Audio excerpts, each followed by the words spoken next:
playoffs. That's all. That's why I believe it's better to almost lose this game, beat the Eagles and beat the Redskins, and then beat whoever is in that first round, whether it's the 49ers, the Seahawks, the Packers, the Vikings, whomever it is. I think we got a chance. I really truly believe if we get to that point, we got a shot to beat that team. I truly do, because we're in Dallas at home.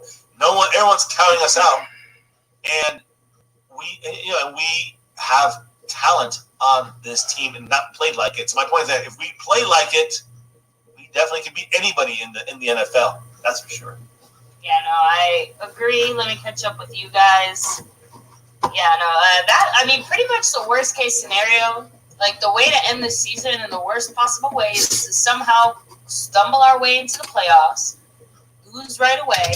Now we went to the playoffs for no reason. We have a super tough schedule next year. First place schedule. Yeah, now we have a 20-something draft pick. 21st or worse.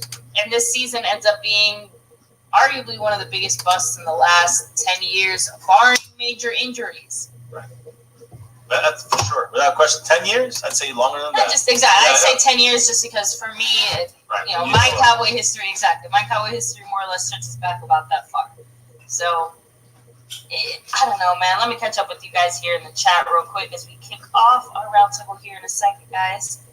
Fred Wood said our two most compromised defensive players are Jalen Smith and Cheeto Wuzier. Our schemes have them horribly out of position to succeed, and that scheme has got to go. Yes, thank you. We still have a chance to save some of this talent on this team. Again, that's why I keep saying Cheeto's a safety, but we'll have that discussion another time in CFM. Ganja Man said, let's go, Gifford and Wilson. Nathaniel Hall said, disappointed in people blaming LVE because of missed tackles, but he's always playing aggressive. Highly possible the neck injury hampered him. Jalen, on the other hand, ball watches and gets lost in traffic. Randolph said tight ends should play a huge role in this game. We need 22 personnel in this game, 2 tight ends. So again, Clayton and Jarwin. Maybe some Olawale in there too, or maybe some Pollard along with Zeke. Yeah. Two running backs. 22 is 2 running backs, 2 tight ends. Well, I'm assuming when you say 22, though, that the preferable package would be Zeke and Pollard. Well, we all want that. Like I said, that would be the preferred ideal. What you said is the more realistic option. Olawale. And then they'll throw it to him on a 3rd and 4 when you have Cobb open and yada, yada, yada. You know how that is. Randy just screamed out, no way. That's my Cleveland Brown said, I don't think playing at home is much of an advantage for us this season. Again, it's more of an advantage, I think, than in a playoff game, let's say playing in New Orleans or in Minnesota or in Seattle. But at least it's not the disadvantage of playing on enemy territory. Like you said, right now it doesn't matter. We could play on the moon, still find a way to lose.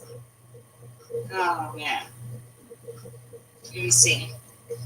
Caveman said, if you get to the spot to make the tackle, but you can't tackle, whoops. All right, guys. Well, actually, something like thanks for joining us. Trying to get this roundtable kicked off for a little bit. Was asked several times in an interview this week, are the Cowboys waiting on my Cowboys family to come in on their side. And he said, we focus on tackling every week.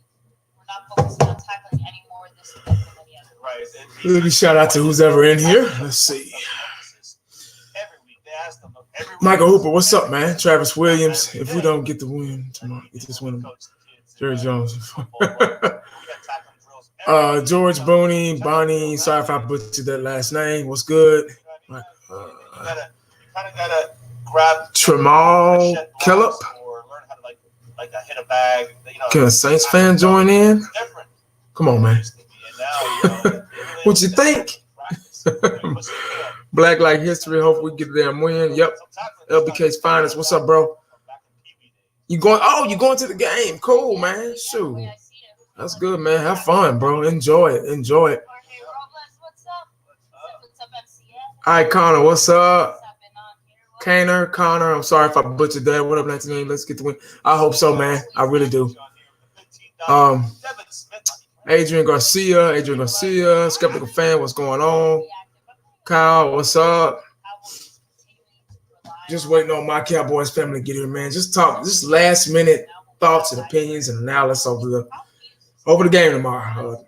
Midday game, 3:25, 3:15-ish, somewhere around there. I'm not going to say anything just yet. I'm going to wait till they get on, and then we'll go. We'll go from there. I guess him not personally. But the point is that maybe we could use another punt returner that we do trust. Yeah, Vince Ellis, what's up, man? Thug Lane, what's up? King West, what's up? Alan Rios, what's up? Travis Williams, what's up? Dak Attack, what's going on, man? Appreciate you, Sean Carter. Flesh W, what's going on? Mike, what's up? I feel tomorrow in the beginning of a winning. I hope so, man. I like I said in my my live stream Friday on the way home, I want the Dallas Cowboys to prove me wrong tomorrow. So I'm not feeling pretty good about this game, but we'll see.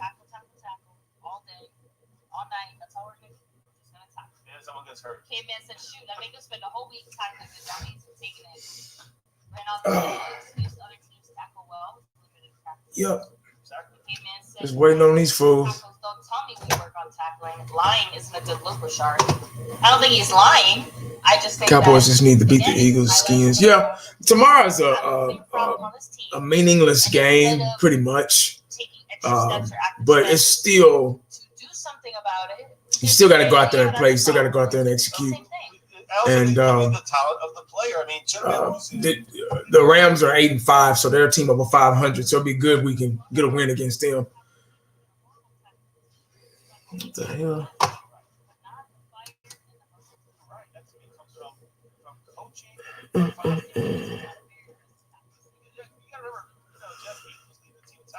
Triple defense. What's up, man?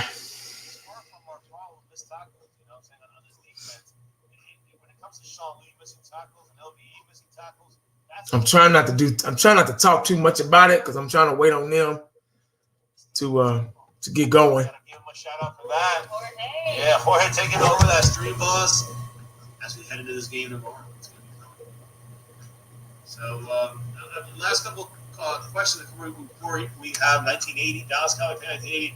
Basically, let's do this roundtable thing and let's have a discussion with 1980. What else is gonna pop up in there? We'll see who jumps in from the roundtable is able to make it tonight, but we're gonna connect with him. Our fiance gets a couple. Robert Lopez, what's up, man? We're in a turnover battle and score in the red zone. Oh yeah, of course. Of course, gotta do that. We actually were fans of him from the day he came in there. We liked his confidence. We liked the fact that he's seen. Rams are a more desperate team. That's true. That's true. I think they won the last 3 games. So yeah, they're trying to get in the playoffs, man. They're trying to sneak through the back door in their division. So they got the 49ers, I think, after us. So I'm not sure, but I think they got the 49ers. John House, what's up, man? Adrian's going to see some paper bags. Again, I still think part of it is that he's being played out of position. Not going to lie. I also think that is if you get pressure on the quarterback, he'll look a lot better. If you have the quarterback with more pressure on a consistent basis, Cheeto and everybody else back look a lot better than they. Not really feeling good about this game. So, I'm just gonna watch it, and hope for the best. I can't put too much stock in what I've been seeing, so. Instead of trying to make the play that's in front of them, it's come on, y'all. It's kind of like when Xavier Woods dropped that interception. Looking before you run. Exactly. Dwayne, what's up, man? Before he looked at the ball. No, it's kind of late, y'all, but appreciate you joining me. Before we look at the strip we want. And Jorge Robles, Tavon style. Holla, saying some more luck for the Cowboys. We gotta take this win in Dallas. I agree. Waiting on my Cowboys family to move up on the board. Taking the win would be nice. It'd be a big boost for this team without question. Yeah, we do need to win. People say, "Oh, this game doesn't mean nothing," but just winning against the Rams, a team like the Rams, they still, even though they kind of been struggling this year just a little bit, but they still have a winning record, 8-5. They still got a high-powered offense, so I wouldn't underestimate this team. And a win against them will really my.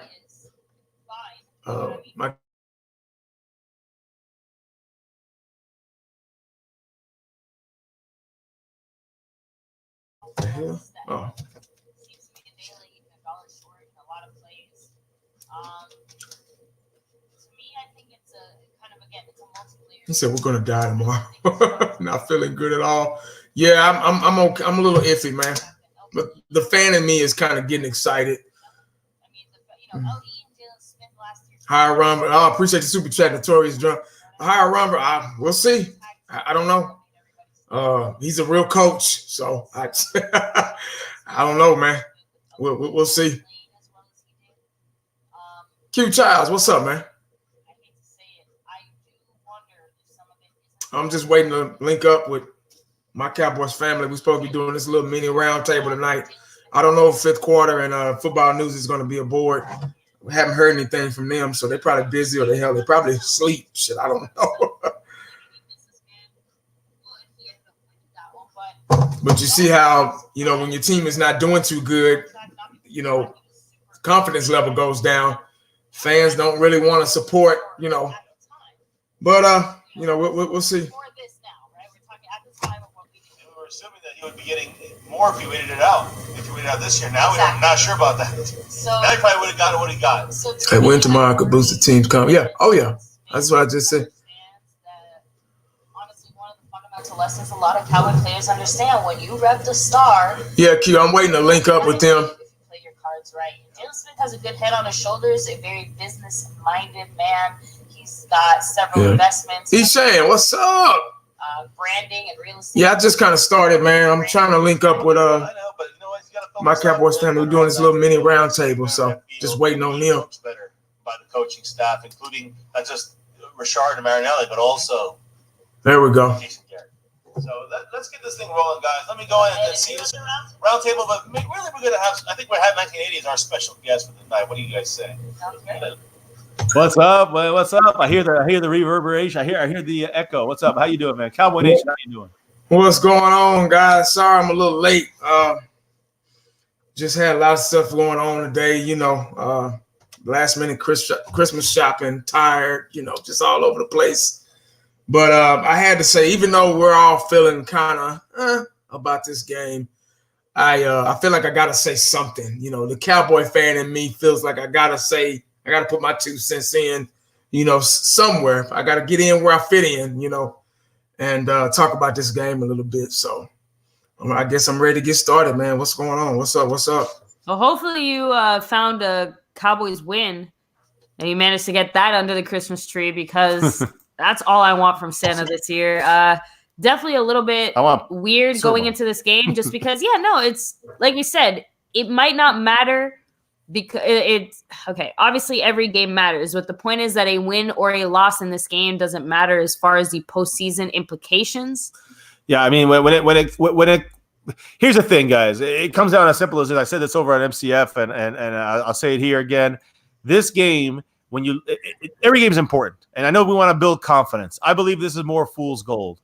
If we win this game, I wouldn't go like, "Woo, look, we beat a 500 team, a team that's over average, better than average, a team that could be a playoff team." I wouldn't be jumping around for that because we still have to do the same things we got to do. We got to still beat Philly. We probably still got to beat Washington. Now, the only way this game becomes more important is if the Redskins at home beat the Eagles earlier in the day. And I think I'm actually picking the Redskins. If the Redskins beat the Eagles, what time they play?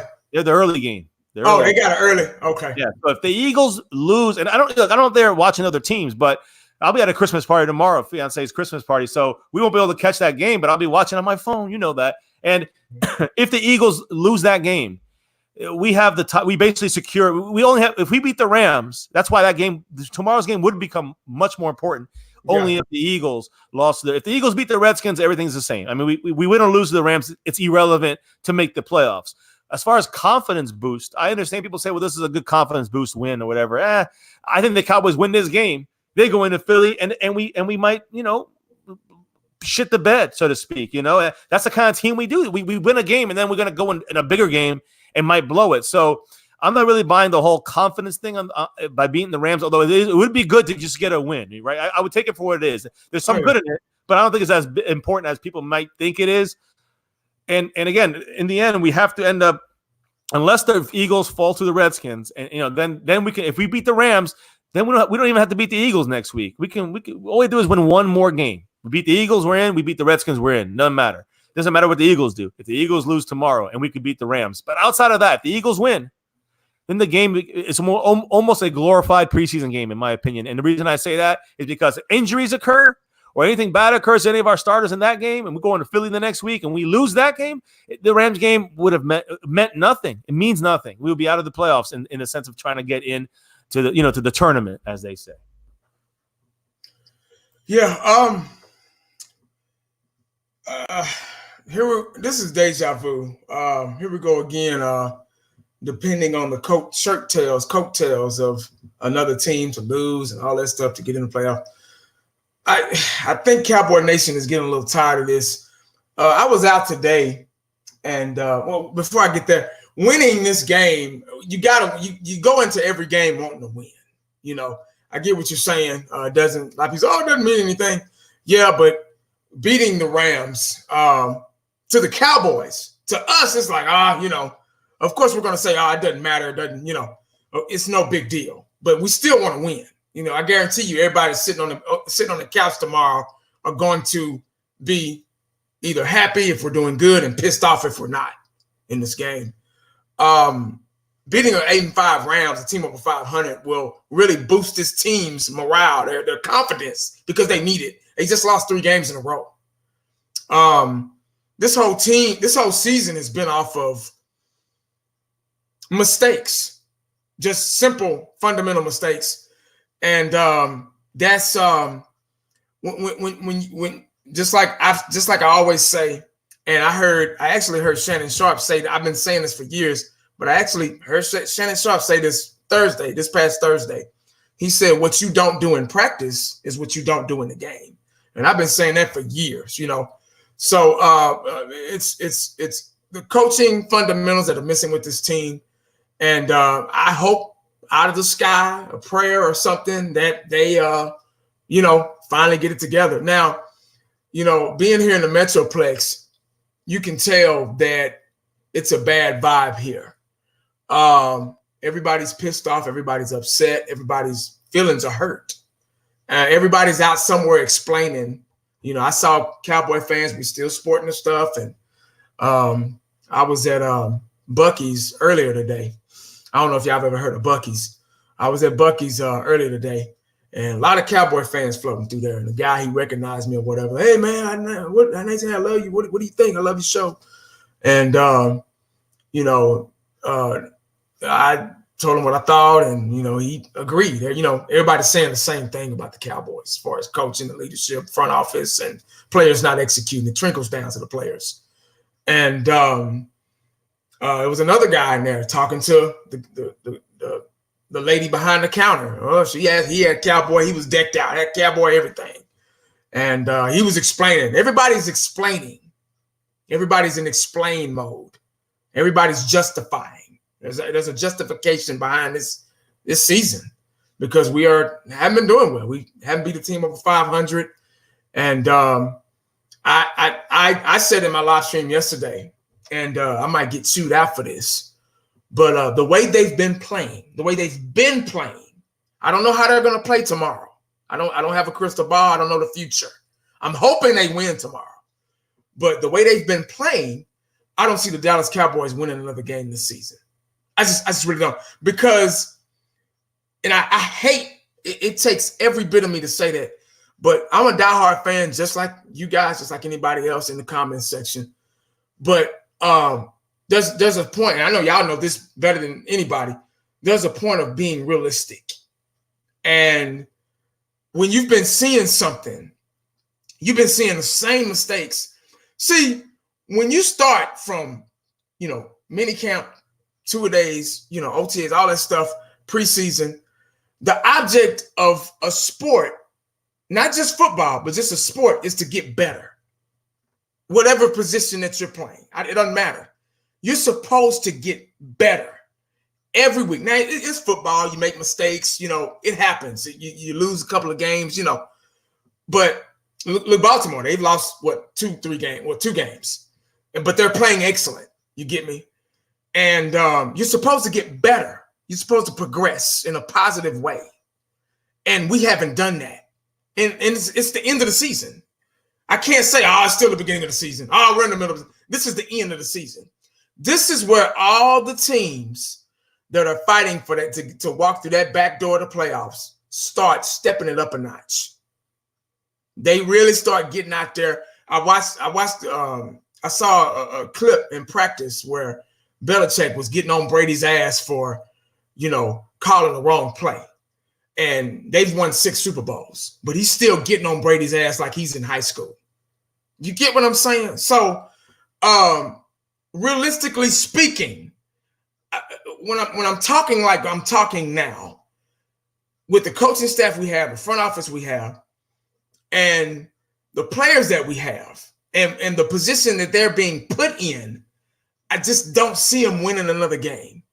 And maybe I should say I don't see them entering the playoffs. Now, the Eagles, I think they're probably going to win out. They're going to beat the Redskins tomorrow. This is just what my opinion. I hope they don't, but this is just my opinion. They might beat the Redskins tomorrow. Hell, they might win out, who knows?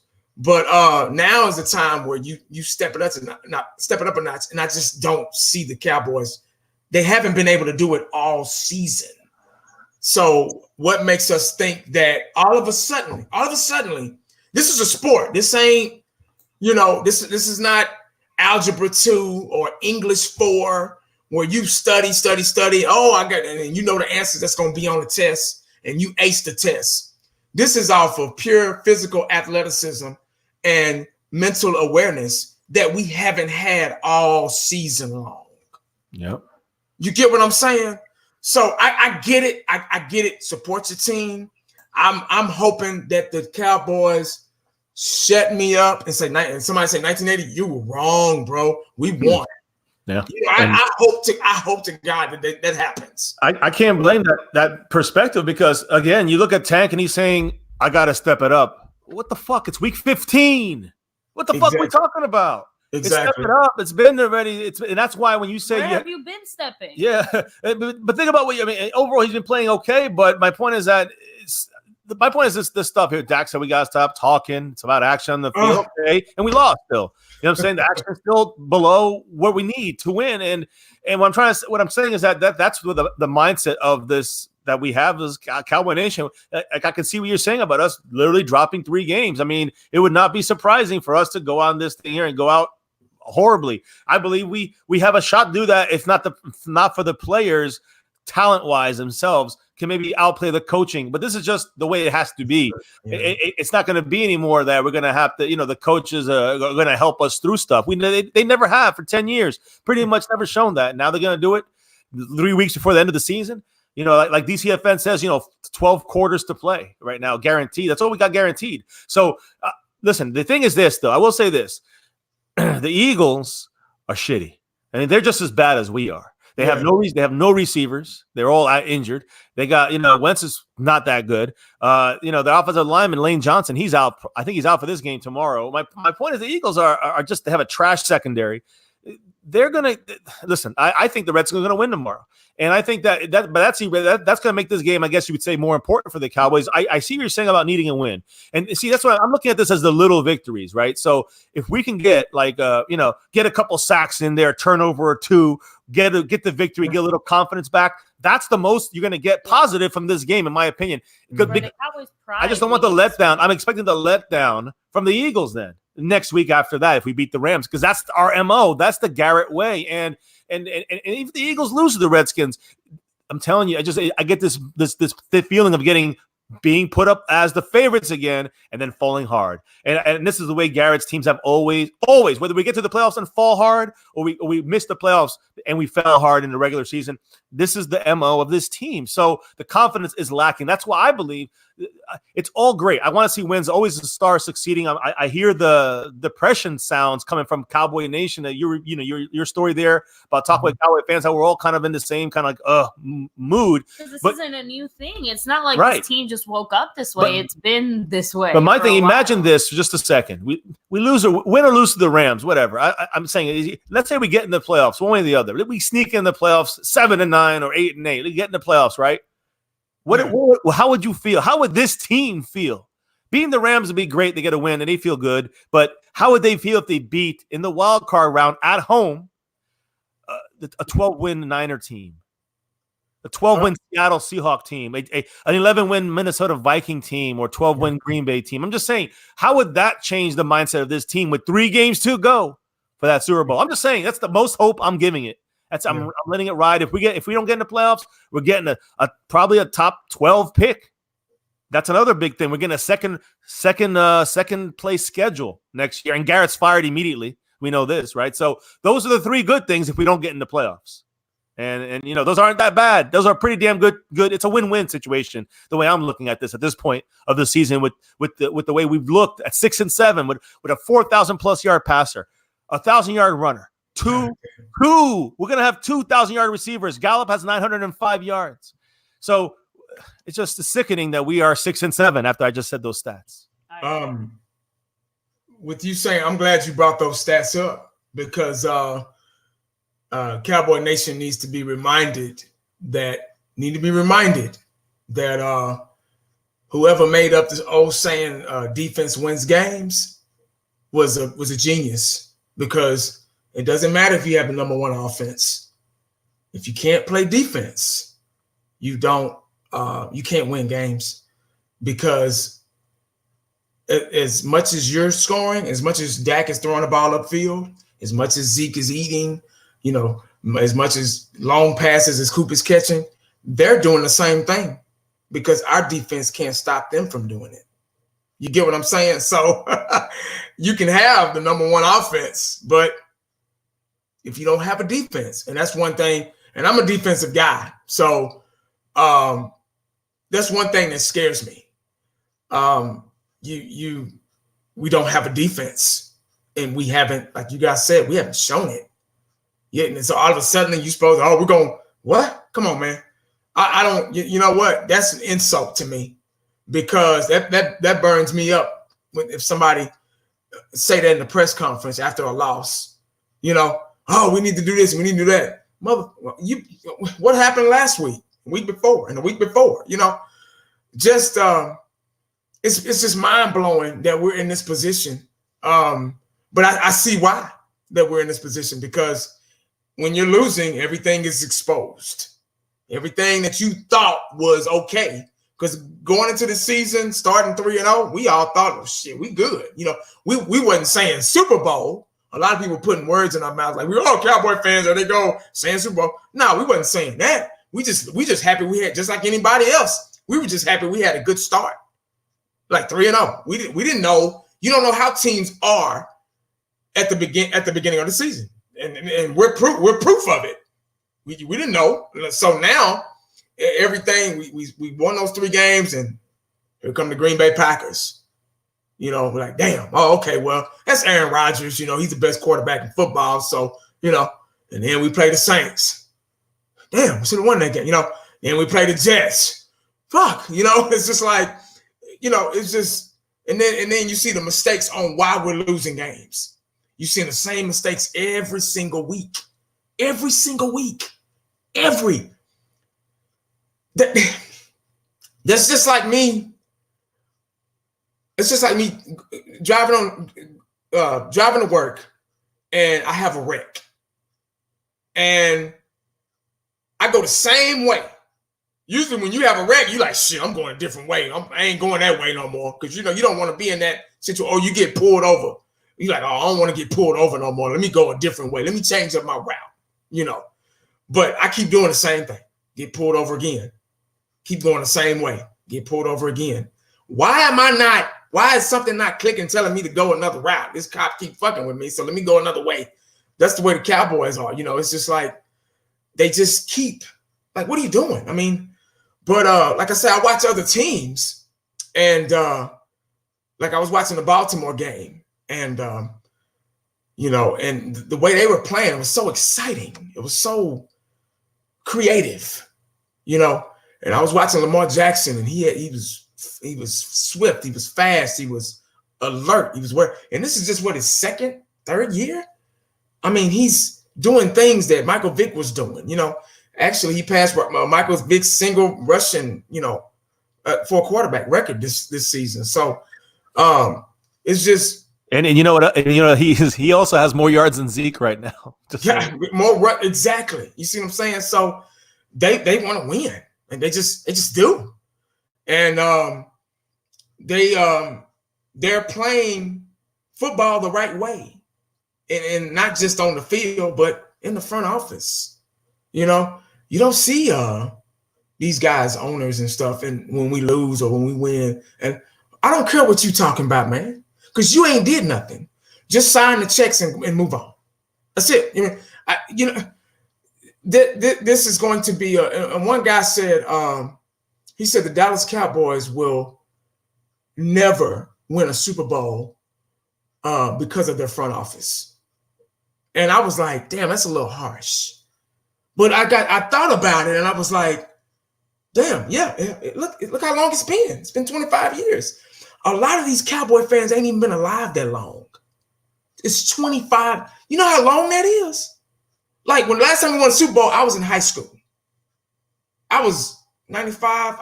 My brother was a senior. I was a freshman in high school in 95. So I'm like, damn, I didn't sit here and 40. I got kids of my own, wife. We still ain't. It's just like really, but there's that analogy again with the plate with the potatoes and the dressing and the turkey and the cranberry sauce and all that stuff. And here I serve it to you on top of a garbage can lid. You get what I'm saying? It's just like now it's finally starting to. Fans are now all this diehard. I mean, I get diehard, but all this. I'm gonna beat you up over the Cowboys and all that stuff. Now you look stupid because look what you've been protecting. Look what you've been honoring. Look what you've been having so much pride for. You get what I'm saying? Oh yeah. We ain't got nothing back. You remember those roundtables from last year? You remember those roundtables? I'm being serious. Think about the roundtables from last year, the roundtables we had last year, and how many times did I say, even this is when we were, at the beginning of the season, and I was saying the foundational issue is Jerry Jones. That's that garbage can in a way that we're getting, like the garbage can lid where the food is getting served, all the players are there, and the foundation, with Jerry Jones's attitude, I think is the biggest issue. When it comes to the team, I guess the mindset of the team. And I've said this, I think, with you before that, when Jimmy Johnson came in, he was supposed to be a puppet for Jerry Jones. Remember, Jerry Jones is his buddy from Arkansas. They played football together. Had very different expectations for how things were going to go down between him and Jimmy. Yeah, and when Jimmy got credit for all that, ego was over everything, even over the money. The ego for Jerry Jones too much. So that foundation is there. We saw it when you look close. You see it from the beginning. It was there from the very beginning. And again, Chan Gailey, Barry Switzer with, winning it off of Jimmy Johnson's Super Bowl, but Chan Gailey, Campos. And then you had, Parcells, a real coach who was, eventually kind of pushed away by Jerry Jones on purpose or not, with the business side of things came to play a big role in what Bill Parcells had to do. He had to help sell the new stadium. He was brought in for that. So this is the Jerry Jones way. He had a team. It wasn't a team option. It was a Bill Parcells option to stay. Bill Parcells left and retired. And the rest, is Wade Phillips and Jason Garrett. The rest is history. So my point is the foundation of this team has been flimsy like this with Jerry Jones. The thing I do say, and that's why I put it on Garrett, is that he has put talent on the field. He's paid for talent. Whether we agree how good the talent is or not, people are going to say Zeke's not that good. Come on. Zeke's been game planned the whole entire year, and we've had some real major breakdowns on play calling. So, to me, a lot of that is kind of misguided. I do think, though, when you're the head coach, Jerry Jones is not, as the owner, is not making the play calls. He's not getting the team ready. You know what I'm saying? Even if they do force the ball into other guys' hands or not, the point is that the head coach in game is the guy who's responsible in game is Jason Garrett. Exactly. Jerry Jones might be really involved, way too involved with this team, but at the end of the day, he's still not coaching the team. Right. He's putting talent out there. Exactly. He paid money, put talent out there. I can't blame him for that. We've seen this talent produce. And, maybe it's a little overrated, but it's still not bad. And that's why I think a good coach would turn this thing around. I truly do. I'm glad you brought up talent. I'm so glad you did that because let me ask you a question, Cowboys family. You have a beautiful family, beautiful kids. What type of grades do they make in school, if you don't mind me asking? Straight A's for both of them. Yeah. Straight A's for both of them. On a roll, all that good stuff. I figured that. I knew that, but I wanted you to say that out loud because I'm going to say this. Yes, sir. They make straight A's. Yes. They got all the potential in the world, right? Yep. Now, don't take this the wrong way, but I'm just using this for an analogy and an example. Kick them out of the house. How much they make straight A's, potential. My kids, they make good grades as well, But if I ask my kids to leave my house, where would they be? Exactly. You gotta have. You could be the best owner, bring all the best talent in, and that guy could run a 4-flat 40. He could be 250, a freight train like Bo Jackson. But if you don't have the right coaching staff, the right parents out there on the field, guiding them, they're nothing. So it doesn't matter, if they make straight A's. If the parents say, hey, leave my house, that's it. They're done. The Dallas Cowboys, as long as Jerry Jones is making a decision, he just made it clear that he doesn't give a damn about how we feel. He made it clear on the radio because everything goes through me. Remember him saying that? He made it clear. Yep. He don't care. Yep. You get what I'm saying? He don't care. I know I fucked everything up, but I don't care. It's basically, loosely translating, that's what he was saying. I know I fucked everything up, but I don't give a damn. I'm still going. So that lets you know right there from jump that he knows that we're going to reach in our pocket and buy Cowboy stuff and go to these games and fill up seats and make live streams and talk about the Cowboys and do film sessions and fight amongst each other, turning on each other like this is goddamn Bloods and Crips or something like that. And he don't give a damn. You get my point? That's where I can't say that's where we're headed because we're already there. But that's where we're at. And for the younger generation, see, a lot of young guys, the young girls and guys, they wonder why we go back to and talk about the 90s. Because my mama's passed. She passed in 2016. I miss her to death. I always go bring up something funny that she said or the last time I talked to her. Hell, I got her messages still in my phone that I listen to so I can hear her voice. Because those were happy times. You get what I'm saying? If you love something, you're going to always bring up, I'm going to always talk about my mama. She's going to always exist in here and in here. So I'm going to always bring that up. So if y'all wondering why we always go back and talk about the Cowboys in the 90s, because those were happy times for us. Those were dominating times where talent really existed. Players, it was win first, money second. And we didn't have to worry about some stupid ass owner that never knew what the hell he was doing, getting in the way. Because we had Jimmy Johnson. We had Jimmy Johnson to run the show. And he was jealous of Jimmy Johnson because, like y'all just said, he didn't think Jimmy Johnson was going to be that type of coach. And he should have known something because he was successful in Miami. He won a national championship in Miami. Mm-hmm. So I had to use that so people could understand. So for all the jabronis out there that you always bring up, that's why we do it, because those were happy times. Great points.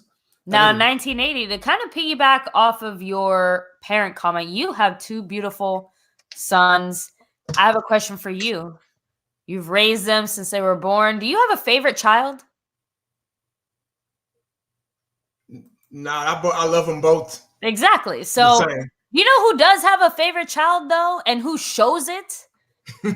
Jerry Jones. You know what happens when a kid clearly knows that mom or dad likes one over the other? They get effed in the head. It's not okay. That's not a good family dynamic, is what I'm trying to say. Like, it just, as a parent, you don't have a favorite child. You know what I mean? You love all your children equally, but Jerry Jones is not that type of parent. I'm just saying, when we have things like Jason Garrett staying here much longer. That's because Jerry Jones truly likes and loves Jason Garrett. When we see guys like Jason Witten getting way too much play time, that's because Jason Garrett likes Jason Witten. That's you know the what parenting I mean? part. That's what I'm trying to say. When you play favorites and it shows, everything gets messed up because everyone around him is like, but I'm doing this. Why am I not getting this play time? And when you have coaches as well, because honestly, you say it all the time, baby. Chris Richard was jumping on the table for Juan Thornhill. What other things have Chris Richard maybe or other coaches been jumping on the table for? But at the end of the day, Jason Garrett or Marinelli gets final say. And so we end up doing things Garrett or Marinelli's way. And then, of course, up the ladder, Jerry's way. And I think that's what I'm saying. It's hard to put the foundational thing like 1980s, metaphor of parenting. I think it definitely goes. I understand what you're saying. Fiance is saying about Jerry Jones's kind of even bigger impact on the team. But in the end, it is the parent. The parent is not Jerry Jones. The parent is Jason Garrett, like 1980 said, and he's the guide on the team with the other coordinators. He's the guide for Kellen Moore, first year guy. He's the guide for these players as a whole to lead and follow. And then when they start not following it and it starts to become a routine thing, and you're seeing it, this team ever since the Jets, maybe even a little before that game, it's not that team. The only people that inspired this team on the Cowboys, the only players in this team been inspired by Peterson, guys. Yes, the Eagles head coach, after what he said. That's what got this team going. We played our best game after that. Those comments by him saying that they're going to come here and beat us in Dallas. So, when you have another coach inspiring more than your own coach, you've lost the team. And then you see these kind of results, unfortunately. Yeah, I think the bigger core of it is that when a lot of problems start at home, it's hard to expect these children who grow into adults to go out here and find success. And you can't expect this young that's the thing that gets me. We all forget how young this team is at its core. We have young guys being expected to lead in a big way with no one there to lead them and show them how to succeed. Yeah, one last thing to piggyback off of that, maybe we just saw the other day that the Cowboys sources are saying from, like Jane Slater and there's other, Ian Rappaport, whatever. They're saying things like, the Cowboy rookies, not rookies, but the young guys this year were looked upon to take a bigger role. And they have, and according to the sources, they've kind of been very disappointed in that. And that next wave of young guys picking up the mantle, so to speak. Guys like Crawford moving on, guys like, the other guys are going to move on. And you're seeing these younger guys not picking up where these other guys are leaving off. Like Sean Lee, let's say, for Jalen Smith and LV, like Blake Jarwin in their minds. Blake Jarwin, let's say, and Jason Witten. That kind of trade-off has not been happening in the fact of leadership, and I guess the Cowboy front office is kind of disappointed in that. But I believe it goes back to the leader on the field, and that is the coach. The coach, head coach, to me, is the main issue. We've talked this crazy amounts of times, but I think we're all in agreement that Garrett got to go, no matter what. And I don't know about this game tomorrow. I know we have to stop, Gurley first and get in Goff's face, but we've said this every single roundtable. Always get to, control the line of scrimmage. Got to stop the run and force Goff to look. When you get pressure on Goff, he looks like trash. So you got to get pressure on him. But listen, we've said this all year with every quarterback pretty much. And when we do, we succeed. When we don't, we lose. And that's what it comes. I mean, it's pretty simple what it comes down to. Yeah. The Rams, I pulled up some stats. Rams 28 plus points in the last 2 games. Todd Gurley 100 plus yards in 3 out of the 4 last games. 20 plus touches for Todd Gurley too. Rushing offense 2019, 99.4 yards per game. They're 21st. That makes them 21st. The Rams are starting to kind of turn it on. See, they kind of went away from that, and that lets you know how important the run game is, especially when it's not predictable. So they're starting to turn it on. So that's what I'm worried about, because we've been having a hard time. We got one of the worst defenses in the league, I think. I don't care about what the stats say and analytics and all that crap, but I think we physically absent-mindedly got one of the worst defense in the league, and we're going to have a hard time because we can't tackle. We don't know how to tackle, and a lot of games could have been won this year if, like I said in my live stream yesterday, a lot of games could have been won this year if we would have made tackles. Because what do you do on defense? What is the first thing you learn in Pop Warner football? The very first thing they work on is wrapping up, is tackling. You're 4 or 5 years old and you're wrapping each other up. That's the first thing. Defense is evolved around tackling, because no matter what position you play, if you're backpedaling, if you're reading the defense, if you're in man coverage, if you're in zone coverage, cover 2, or cover 0 all the way to cover 6. If you're blitzing, if you're shooting gaps as a linebacker, if you what I call it, the toothpaste of the defense, which is the defensive line, and you're stunting, you're pulling, doing everything you can to get to that quarterback. What do you have to do when eventually when you get to the guy with the ball? Is tackle him. So tackling has been a very big thing. Squaring up and tackling has been a very big. That's why we've been really losing games, because if you notice, we get the guys in the backfield at the line of scrimmage. We meet them there, but they get away. We made Mitch Trubisky look like Michael Vick when we played him, and he looked like a superstar. He did, and we made him look like that. And we're good at making average teams look better than what they are. Mm-hmm. That's the problem. We don't have a defense, and that's what scares me, when you don't have defense and you can't stop anybody at all. Tackling, that's something that you shouldn't. That should be the last thing you should be worried about. I get coverage and people don't know how to look back. I still don't get that, but I guess I can understand it because it's not being taught. I get if you miss a gap assignment or whatever. I get that, but fundamentally tackling, that should be automatic, because that's the first thing you learn when you strap on pads for football. Yep, without question. I mean, yes, even myself, when I played Pop Warner and Pee Wee football, whatever you call it, yes, the first thing they teach you is how to tackle. Put your head down. You don't hit with your head. You go with your shoulder. Mm-hmm. Your head a little up, and you wrap your arms. You always wrap. You don't mess around. You just hit. You don't just make the hit to make the hit. You make the hit and you wrap your arms at the same time. That's a timing thing. You in the NFL, I can't believe these guys are still having problems. And I'm including my guy in there, Xavier Woods, who misses tackles as well. And again, as a whole, this team has missed tackles over and over again, and consistently, to a point where it's, like you said, help cost us games. And no excuses, because other teams seem to manage to tackle just fine, even with limited tackling practices or whatever other rules or restrictions that they have when it comes to tackling in practice. Like, other teams are still finding ways to be successful and do it. What is the problem with us specifically? I think scheme definitely plays a part in it. You know what I mean? We don't scheme our players to put them in the best spot to make the tackle. But even with that aside, I'm sorry, but it's so many execution errors, and it is frustrating that it feels like such a fundamental concept of football is being lost here. Yeah, I when I look at it, I say, what is it that we have to do to get this right? I mean, I don't know if Rashard can fix this. You know what I'm saying? This is something that's fixable. This is the player you think Rashard told Uzi, you got to turn your fucking head?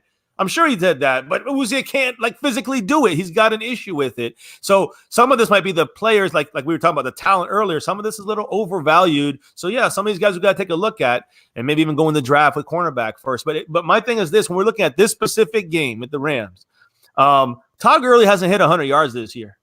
Not one 100-yard game so far for Todd Gurley this season. He's been used tremendously a lot. I think he's got 180 yards in the air this whole season. Last year, I think the last 2 years combined, he had like 1,800 yards in the air or something like that. I don't know. He has a ton of yards in the air. This year, not used as much. Even more reason why we should stop him, right? But the last 4 weeks, guys, they've won 3 of their 4 games. And Gurley has been, even though has not been like getting over 100 yards, he's been used more. He's been given the ball a lot more, and they're trying to establish the run, and it is working. Of course, now they're playing the Cowboys. What's our biggest issue? Stopping that run game, especially inside. So I predict they're gonna utilize Gurley throughout this game on the ground and even in the air, and they're gonna try to find our way, whether it's inside against a weak interior we have right now when it comes to stopping the run, or hitting us when it comes to on the out, like basically we're spots where they have mismatches on us.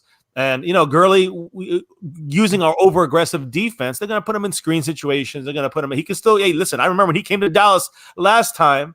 I remember, was it Darian? What's his name? 57 used to play for us. Wilson, Damian Wilson tripped and fell in coverage, and then Jeff Heath tripped and fell in coverage against Gurley, who got a 40-yard touchdown on us. So, the point is that Gurley might be utilized in the passing game a lot more than he has been this entire season. We said this. You said it about Mitch Trubisky. We can't stop running quarterbacks. Saying anybody just wants to run can run on us. Quarterback. Our lead quarterbacks are starting to lead the way. So my thing is that we got to make sure we stop Gurley. Got to get in Goff's face. But these are things that I don't know if we're going to be able to do in a realistic sense. I only hope that, again, everything you said about the defense is right. That's where this is our Achilles heel that lets the game – we don't have control of games because of our – our offense might have some bad games, bad drives, whatever it might be, but our defense used to keep us in the game. That's not happening anymore. Now the offense got to come back against prevent defense.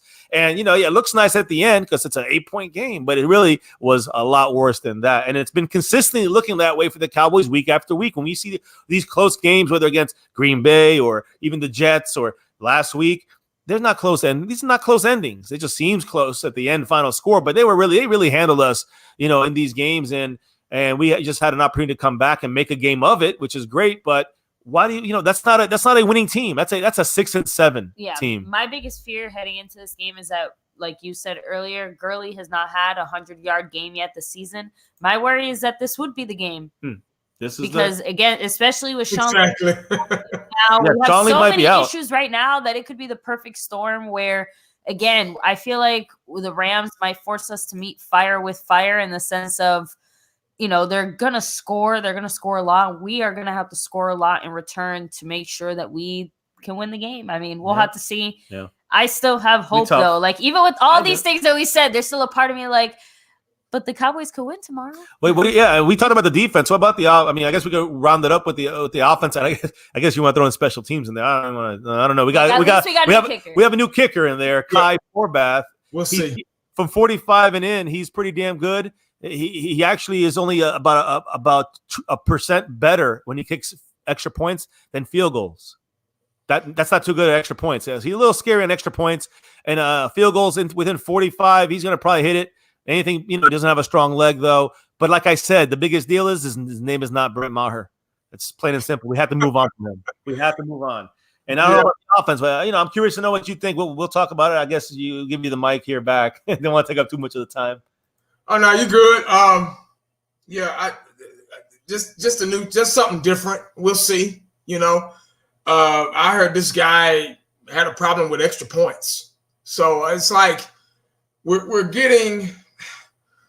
It's like instead of getting when you order you go to Popeyes and you get your chicken and your fries.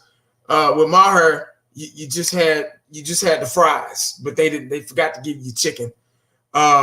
With this guy, you got your chicken, but no fries, maybe a little drink on the side, who knows? But it's almost like we're getting the same in exchange, but we'll see how he, does tomorrow. Maybe him being with a new team and giving another shot, because he's been with 5 different NFL teams. And, they say he's pretty good, but we'll see tomorrow. We'll find out tomorrow. My biggest thing is extra points. We got to make the extra points after we score. So, but I just hope that we don't be in put our kicker in a predicament to where we need him. So that's the problem. That's the problem right there. That's the issue. The one thing I mentioned last week, or I guess, I mentioned in I get lost. We do streams every single day, so I get lost. But about our kicker, I actually heard Stephen Jones say that we're actually going to. He said you might see the offense become more aggressive now. Aggressive. No, that's from Rounders, the movie. If you guys seen it, you know what I'm talking about. Anyway.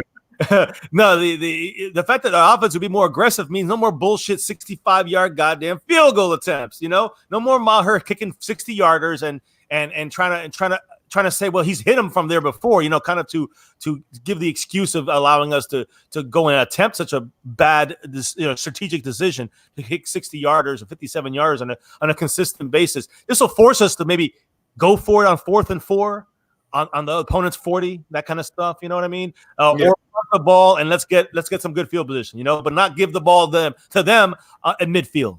So that's at least that. Those little things are big enough for me to say at least we got that. Even if he misses extra points, I'm not expecting this guy won't be here next year, in my opinion. He's just he's a change that needed to happen. He's not the savior. He's a change that had to happen. Again, what I said when the day before he got signed. Anyone who is better than Brett Maher, he's at 60-something%. Yeah, 69, 68, 69%. Anyone who can do better than that. Kai Forbath's at like 85. Yeah. I will take it.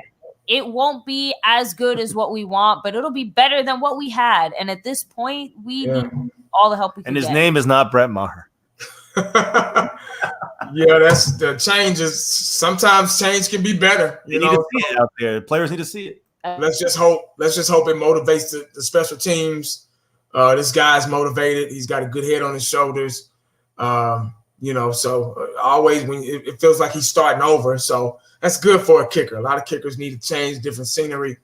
And, because they're not making kickers like they used to.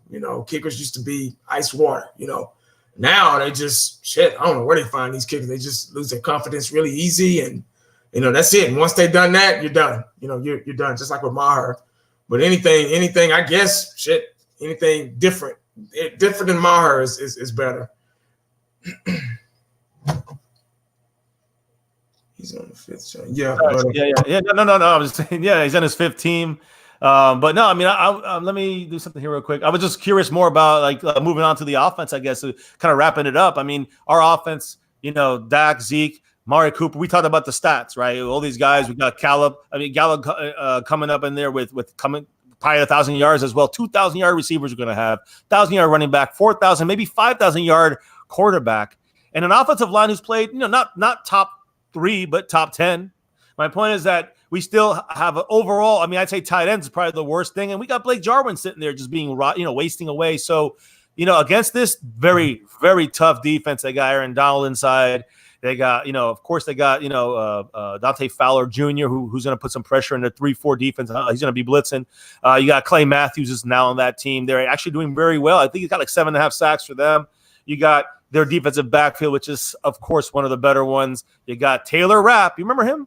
He's Taylor Rapp. He was there when we got Tristan Hill and Juan Thornhill was there. So he's playing lights out as their safety back there. So watch for him out there. Also, of course, Jalen Ramsey. You also got Eric Weddle playing free safety. Eric Weddle. I mean, I'm naming you Pro Bowlers, future Hall of Famers. Like Jalen Ramsey. I mean, I'm naming you these guys. They got Aaron Donald.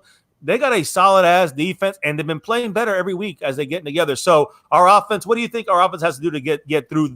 On this side of the ball, because it's basically our strength versus their strength in this game. First of all, we have to, and this is not rocket science. Everybody's probably will agree with this. Is start dominating with the run game. Y'all notice we've been starting off with Zeke, and he's been hungry. They've been feeding him. He's been getting up the field, and but we'll go away from that and become one-dimensional real fast. So that has a lot to do with the defense.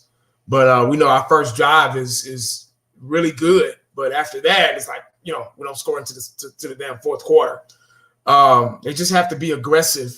No mistakes. I'm not going to even say less mistakes, but no mistakes at all. Dak Prescott has to be aware of his surroundings. Once again, I hate to bring them up, but I was watching the Baltimore game, and I was watching Jackson, and he as soon as that line would break down, he would take off. He had the pocket awareness. Dak leading the league in passing, and we got top 5 offense or number 1 offense or whatever. But Dak is still having trouble with his pocket awareness. Knowing that somebody, if that person misses you, 9 times out of 10, they're coming back for you.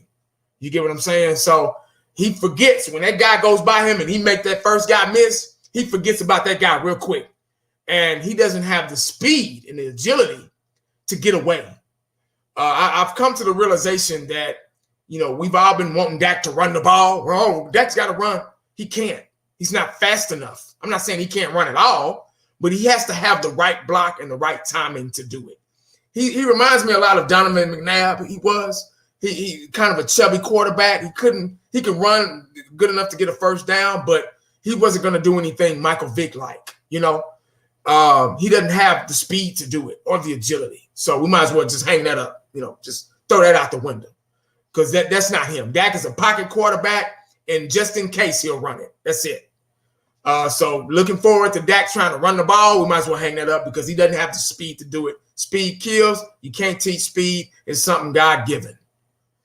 Unless you're an Olympic athlete and you got a speed coach and hire and boom, boom, boom, do all that shit. But this is football, so this ain't that type of party. I do have a question for you here, though, when it comes to Dak Prescott. I do believe, even though he might not have the speed to run, he's a guy who can run. I'm not saying you want to do this, but he can run over a corner or a safety, and even some linebackers, or at least instill the respect. He can be schemed to run. I think exactly. That's a different thing. It's not about like just having him run willy-nilly. It's that because of his mobility and his ability to play so well outside of the pocket, it kind of just, again, you can do it right and one or two times the way we were kind of doing it earlier in the season. I mean, you get him out there. Dak wasn't really getting touched or taking hits, but it was well schemed and timed out where he just kind of ran it for a few yards. He just, again, it was just part of the plan. Keep the defense honest with him. It's almost like the way you use Zeke. You got to sometimes establish the run, and sometimes you just got to run Zeke sometimes.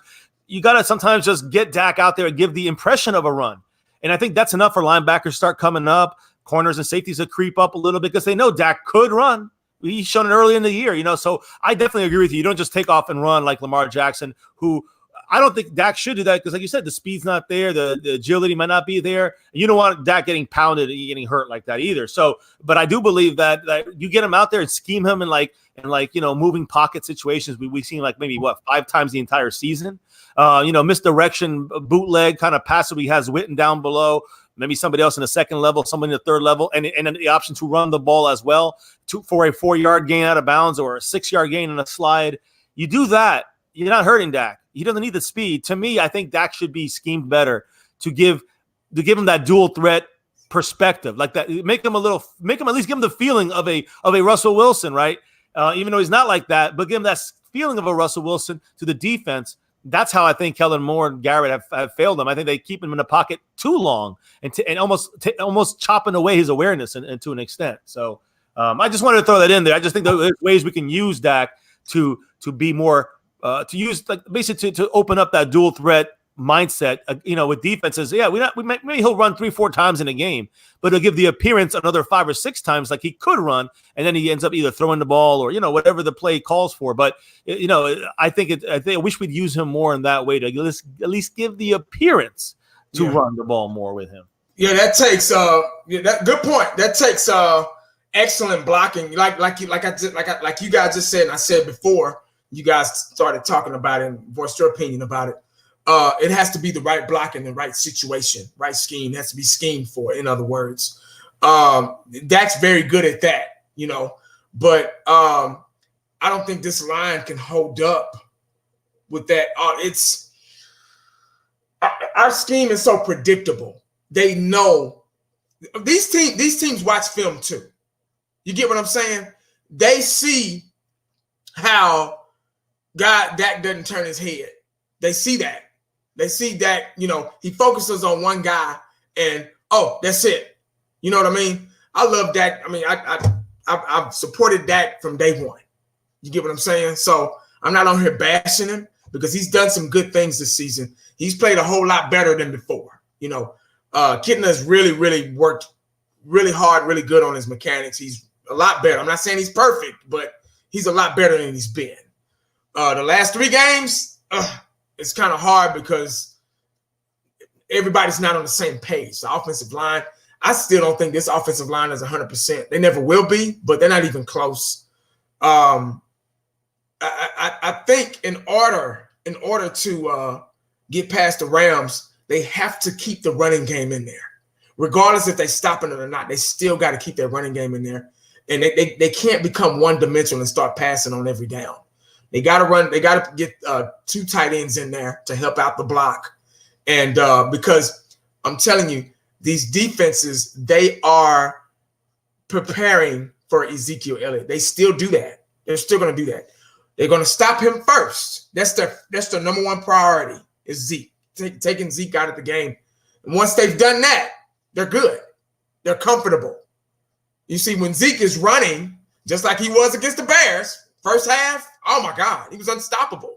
I think he almost had 100 yards in the first half of the Bears game. But we went away from that because we started getting behind. We didn't score. We couldn't even score. We couldn't even really get past the 50. And if we did, the penalty or miss play calling gets really vanilla, and they start running out of ideas and creativity, and it just punt, and it just wasn't working. But we become one-dimensional so fast. And once you do that, you're already a beaten team. They've already beat you. You might as well hang it up because they got you right where they want you.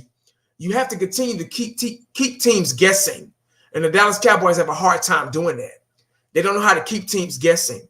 And that's with the run and the pass. I watched other teams and their playbooks and the schemes that they're running. And it's so creative. It's just so wow. But I don't know if it's because of the personnel they got and the execution of it. It's such a it can get so scientific, but it just I don't know, man. It just they gotta figure out how to keep Zeke in there and execute that offensive run because that's where it starts. Agree. And when it comes to our offense, no matter how we look at it, no matter how you cut this thing, we know our offense has to get that run game going. That's a major part. That's where this team's gonna try to run through. I don't want to be predictable. I want to be creative in the run game, and I want to continue that path. Again, Tony Pollard will be playing this game. I want to see more of him in there. Of course, we keep saying it's week 15. We want to see more Tony Pollard. When he was in there, he's good. He shows some stuff in there, but he hardly gets in there. So we'll see what happens with that. But to me, Zeke has been playing well. And then when we go against, the Bills game in Thanksgiving, we were losing 13-7. Stopped the Bills. They had the ball first. We actually stopped them, got the ball back, and then the rest of the second half, second half, the rest of the game, we ran Zeke twice, 2 times. The Bears game, we ran Zeke in the second half. Although we were down by more, we ran Zeke 6 times.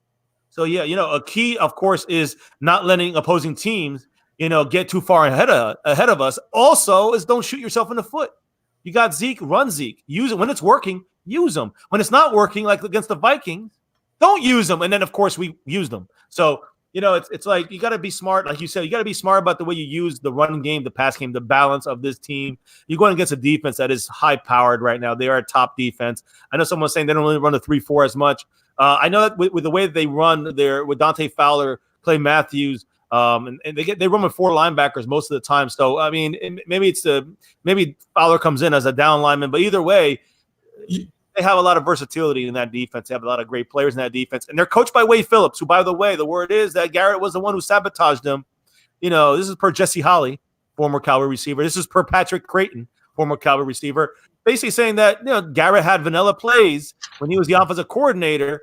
When they were 1-7, and when Wade Phillips got fired, he brought out a whole bunch of new plays, and the Cowboys were like 5-2 the rest of the season. So the point here being is that Garrett's a sabotager and not a very good guider, it seems like. That's what he's shown me in the last 10 years. And when it comes to our offense, we got to be able to, we have to overcome the Wade Phillips hate that's coming our way when it comes to, him and this very good defense.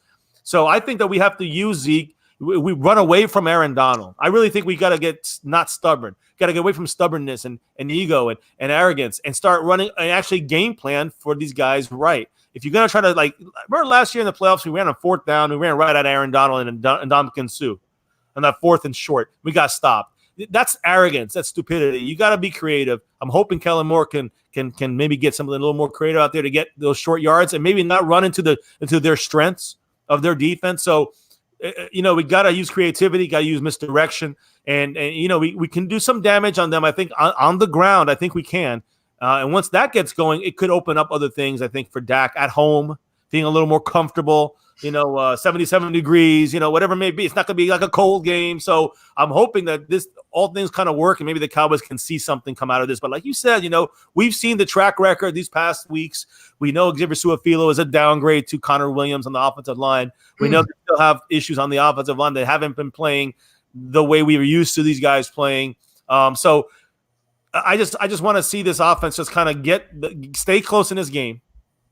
Keep at least getting some drives going, get as many points. I'm even saying, if you got to get a field goal, get as many points as you can up on the board in these guys, and just hope that Goff plays like he did the first half of the season. And their offensive line has had issues, but as soon as you get in Goff's face, you cause some problems. You can really get on top of him. We can pull like an Eagles game and get the defense on him early, and maybe get a big play on defense here and there. The offense got put it in the end zone, and if we do that, I think we have a shot to win this game. But it's going to be tough, and the offense got to keep us in some way. The offense has to kind of keep us in the game in the sense of staying, kind of like strive for stride with the Rams if they start scoring. I mean, I don't know if you had any views on that, baby, on the offensive side or for us. Well, for me, as far as the offense, again, to me, it's more about the offensive line.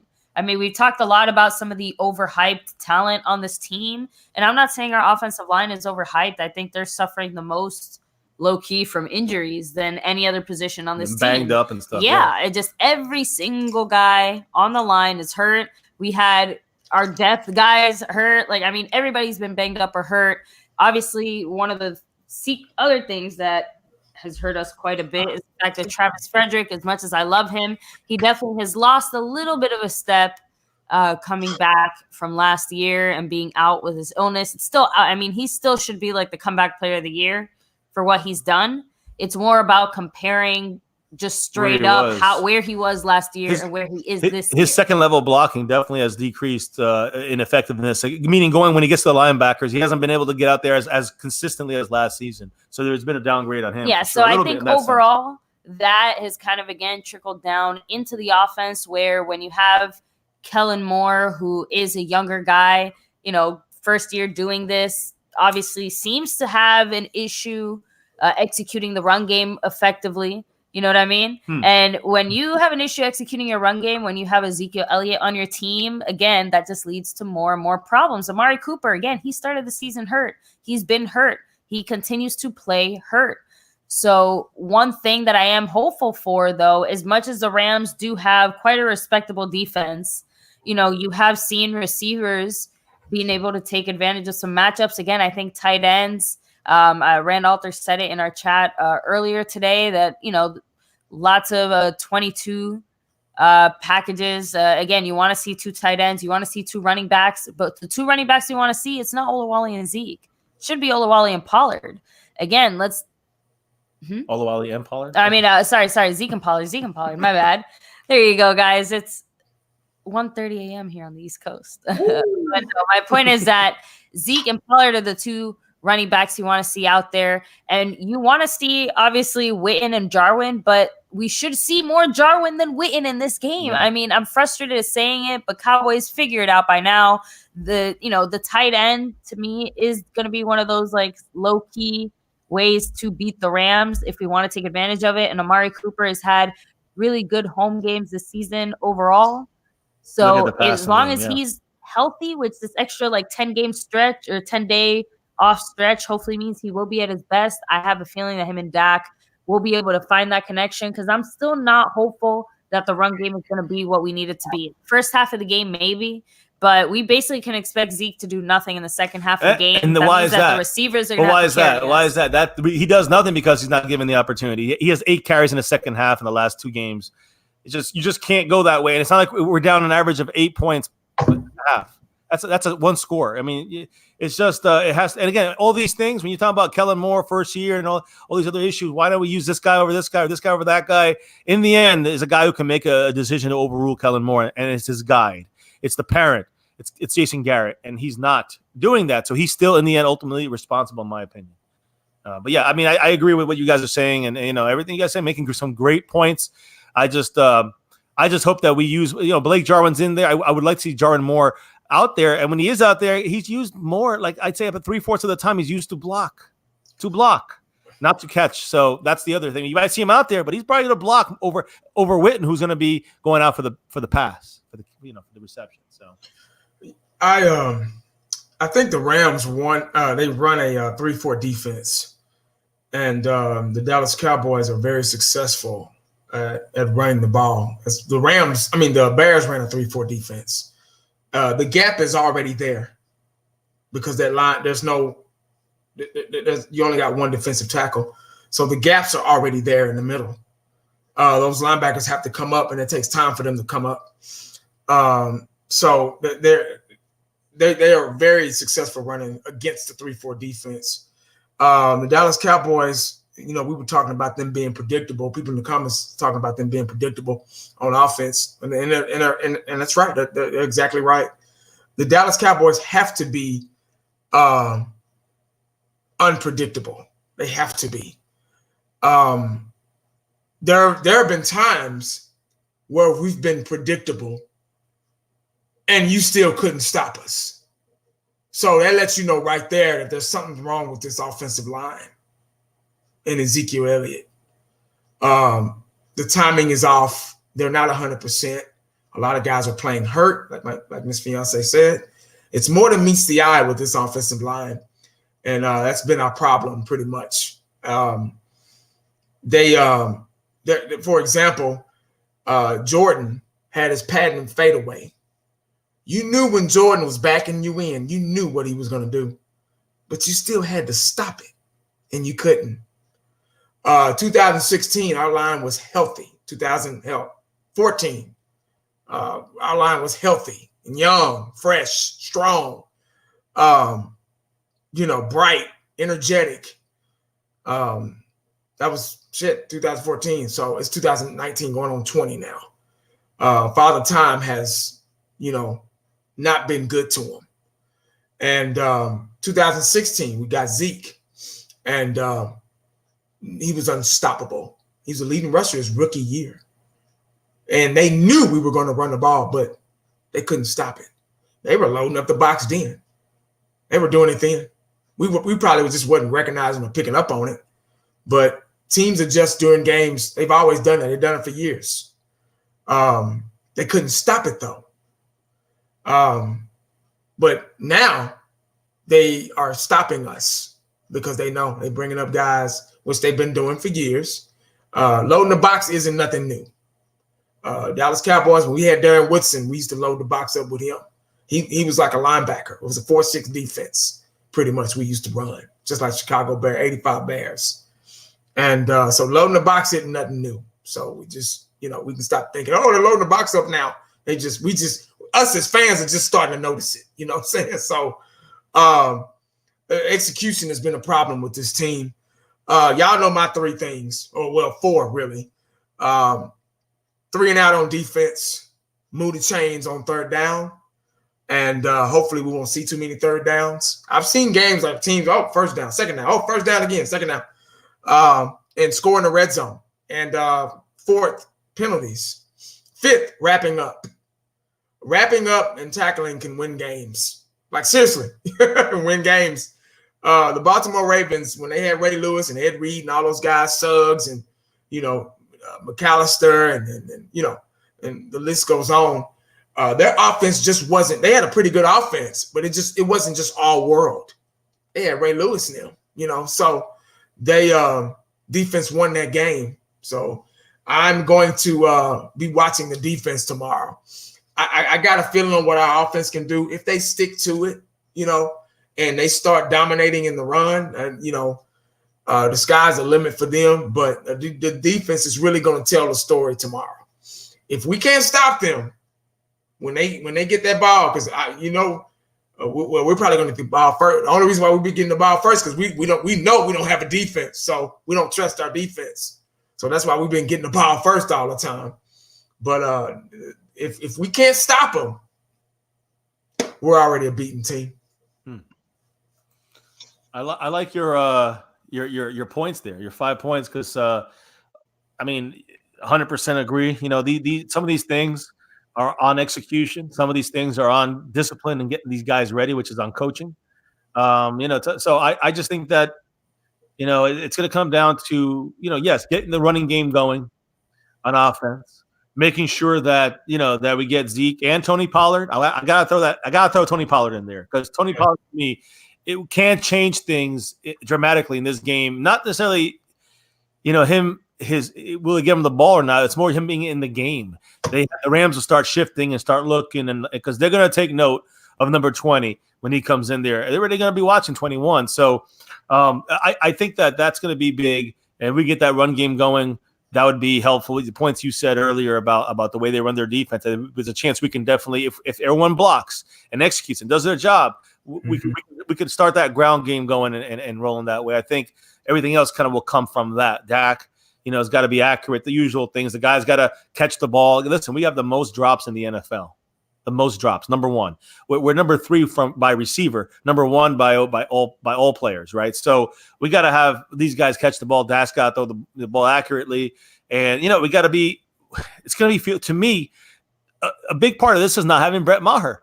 I think we'll be punting more or going for it on 4th down, but let's say punting the ball and putting the Rams back a little bit more rather than kicking the 55-yard field goal with Kai Forbath. So I think that's a big change there in the mindset. This game is going to be field position. And then on defense, I agree 100% with 1980 that, I'll be watching them because they have to show me something. They haven't shown me much. And they got to show a lot tomorrow. I know it's going to be the backs against the wall, but so be it. Got to get pressure on Goff, but you got to stop, got to eyeball Gurley. Usually when tasked with something, the Cowboys defense has usually come up pretty big. They usually accomplish at least task number 1, usually. So I hope that we can stop Gurley, not let him get 100 yards. But, with the interior broken, the way it is inside and the way the team's running us inside, it's something that I think that Sean McVay is going to try to take advantage of. And again, something that we don't do, but attack our weakness, something that we should attack on other teams and use our strengths. They're going to run Gurley inside, and that's going to be key to us stopping them with our defense, our linebackers, whoever is back there. Everybody's going to have to work on this.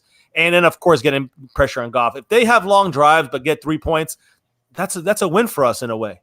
So I'll be counting the little things, and we'll see how it goes, see how many points we allow, and just hope that if we get to 30 or more, I think we win this game.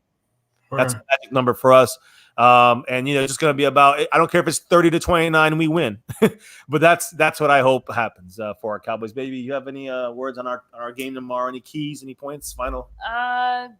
I think you pretty much touched on most of it. I'll just say one thing about Forbath, which is I'm just looking forward to hopefully making kicks between 40 and 49 yards, because to me, the bigger thing about that is the fact that the other team now gets the ball in your territory. I mean, that kills you every time. For a team that already shoots itself in the foot enough, for a team that already starts down enough, the last thing we need is to give the other team any other advantage and cut the field in half.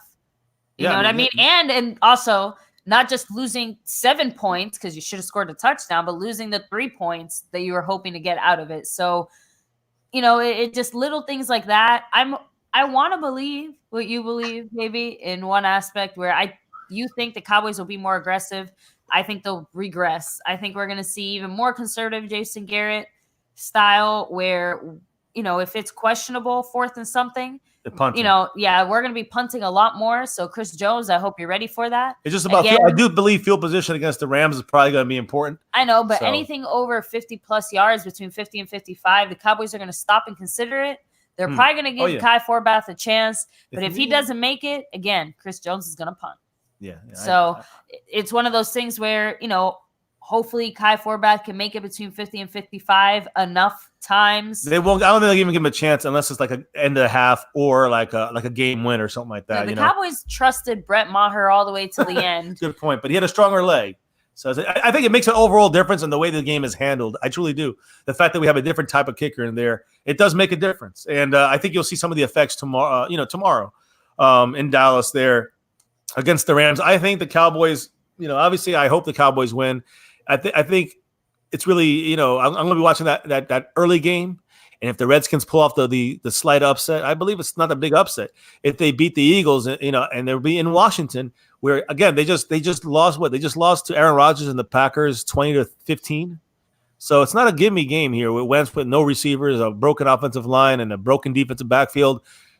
I'll also watch the Redskins probably beat the Eagles, I think, tomorrow. And that would make this game much more important. And I think if that's the case and we can get the win, that's a nice boost for this team to bounce some good things off of. If we lose and the Eagles win, it still means nothing because the big game is in that sense. After that, if that happens, the bigger deal is the Eagle game, and that's the one I'm looking forward to. That's the one I'm getting ready for. And there's just like a little pre-game, in my opinion, for me. So, yeah. The last thing I want to say, real quick about the offense, well, pretty much the defense and the offense. Defense has to find a way to cause 3 and outs and give the offense another chance. See, you remember Rocky IV when he fought Drago, the Russian. He had no chance. We were like, oh, man, I don't think Rocky's going to win this one. And those first couple of rounds, Rocky took Drago's best shots. I mean, best shots. Just like when you play Mike Tyson Punch-Out. That first round, you're going to take his best. He's going to give you his best shots. And then you have to realize, you have to figure out his pattern. Every team has a pattern. Drago had a pattern, and Rocky figured it out. He took his best shots. I know it's a movie, but I'm just using this as an example. He took Drago's best shots. And after a while, he started, defensively, he was taking his best shots. And then he started kind of mixing in a little offense in there, start fighting back. Even though his punches weren't effective right away, he had to wear him down. And that's what this defense has to do with their offense. They have to wear them down. And the offense has to do to their defense. They have to wear them down.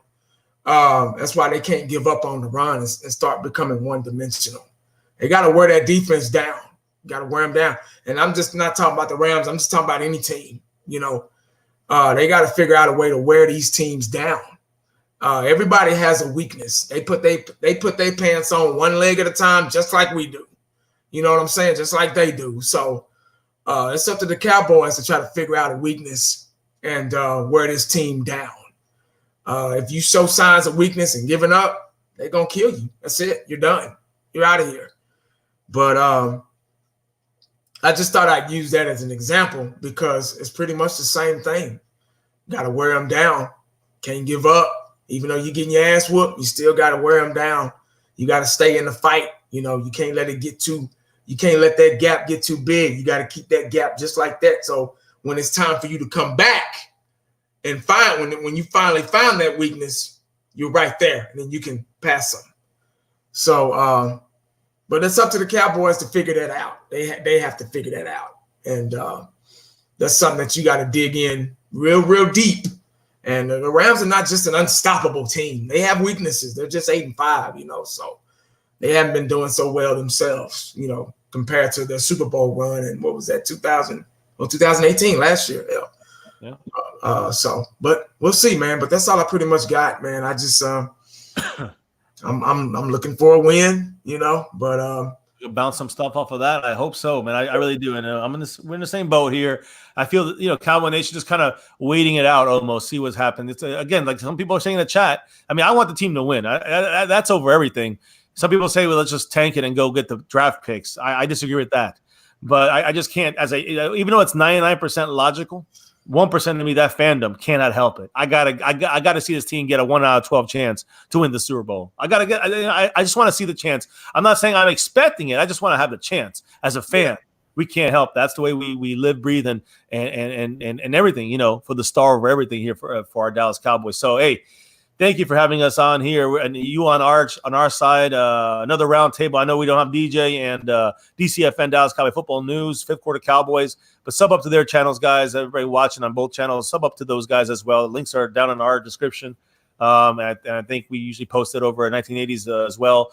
So subscribe to those guys. Subscribe. You can find us on YouTube. Yes, guys. YouTube, Twitter, Instagram, Facebook, all the social media. My Cowboys family. Make sure to hop into the Discord as well if you want to keep the Cowboy conversation going. But again, you know why we're on here, Chow in 1980. Why we do what we do. It's that navy blue, that silver too, guys. That star over everything. That's what unites us as a fan base. Remember that we all want number 6. We might have different ideas of how we get there, but we all want number 6, and that makes us all Dallas Cowboy fans for life. Never forget. Here are my Cowboys family and all across Cowboy Nation. Go Cowboys! Woo! Let's go, baby. Beat the fucking Rams. Let's go. Appreciate it. That was my Cowboys family, guys. If y'all already have it on my side, make sure you go and check them out, man. They go live every day. We'll be doing a live stream tomorrow. As a matter of fact, after the game, they'll be doing live the whole game. You just go to their channel and click on reaction. They'll be doing a reaction video, reaction live stream, and you can watch the game with them. And so make sure y'all go sub it up. 5th Quarter Cowboys as well. Dallas Cowboy Football News. Once again, guys, another great roundtable. Missed a couple of guys, but it's all right. You know, they're here in spirit.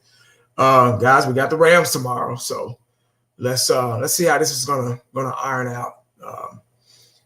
Cowboy Nation is frustrated, confused, shocked, disappointed, feelings hurt for real, and they're just trying to this win against the 8-5 Rams, which are starting to turn on at the end of the season. Will be big, even though it doesn't matter, it doesn't count. It'll be big for the Cowboys. Boost their morale, like I said earlier, and boost their confidence. Everybody needs a confidence boost. You had a bad day at work or a bad day, period, and something good finally happened. You're like, oh, cool, okay, I'm good, you know. And it boosts your confidence, you know. It gets you out of depressed mode, you know. So that's what they need. They lost 3 in a row, for God's sakes. They really need this win. They really do. And this is one of those games where, regardless of what's been happening all season, flush that down the toilet, put it to the side, you know, wrap it up, send it, put it in the mail. We got to play totally different, more aggressive, less mistakes, wrapping up, fundamental. We have to go back to the drawing board on this game, like literally go back to the drawing board. That starts with fundamentals, things that you learned all the way up until now.